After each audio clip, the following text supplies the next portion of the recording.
Shalom Bapak Ibu, saudara-saudara yang terkasih dalam Tuhan kita Yesus Kristus. Kembali dalam perenungan kita pada pagi ini, Road to Fruitfulness. Merenungkan Amsal, pasal 13 ayat yang ke-10, demikian bunyi firman Tuhan.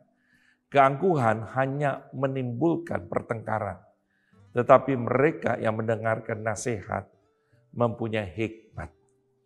Saudara Gilbert K. Chesterton, penulis dari Inggris, pernah berkata demikian. If I had only one sermon to preach, it would be a sermon against pride. Jika saya hanya memiliki satu khotbah untuk dikhotbahkan, itu adalah khotbah menentang kesombongan. Saudara, kisah legendaris tentang karamnya kapal Titanic jadi sebuah contoh yang membungkamkan orang-orang sombong. Kapten kapal Titanic itu dengan sombong berkata, Tuhan sendiri tidak dapat menenggelamkan kapal ini. Dengan pengalaman lebih dari 40 tahun, tidak ada satupun pelayaran di bawah kendali saya yang pernah gagal. Di tengah keadaan laut yang menggila sekalipun. Dan kita tahu akhirnya kapal Titanic ini tenggelam. Amsal 16 ayat 18 berkata, kecongkakan mendahului kehancuran. Dan tinggi hati mendahului kejatuhan.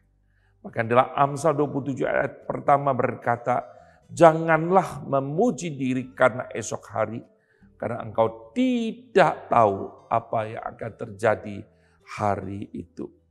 Tuhan menantang orang congkak, tetapi mengasihani orang yang rendah hati. Dalam 1 Petrus pasal 5 ayat 5. Malaikat jatuh jadi setan karena kesombongannya. Saudara-saudara, Rasul Paulus dalam 1 Korintus pasal 4 ayat yang ke-6 berkata kepada jemaat di Korintus, saudara-saudara, kata-kata ini aku kenakan pada diriku sendiri dan pada Apolos. Karena kamu, supaya dari teladan kami, kamu belajar apa artinya ungkapan. Jangan melampaui yang ada tertulis. Supaya jangan ada di antara kamu yang menyombongkan diri dengan jalan mengutamakan yang satu daripada yang lain.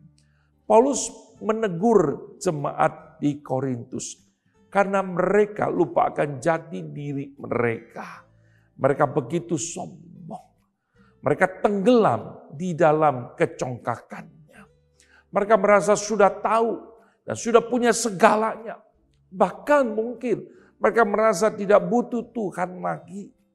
Saudara-saudara, Paulus berkata dalam ayat yang ke-7, sebab siapakah yang menganggap engkau begitu penting? Dan apakah yang engkau punyai yang tidak engkau terima? Dan jika engkau memang menerimanya, mengapa engkau memegahkan diri seolah-olah engkau tidak menerimanya? Saudara, apa yang kita punya itu berasal dari Tuhan. Orang yang congkak tidak pernah merasa butuh nasihat. Bahkan mungkin tidak butuh Tuhan. Namun ia tidak sadar bahwa itu adalah kehancurannya. Kiranya Tuhan menolong kita. Amin.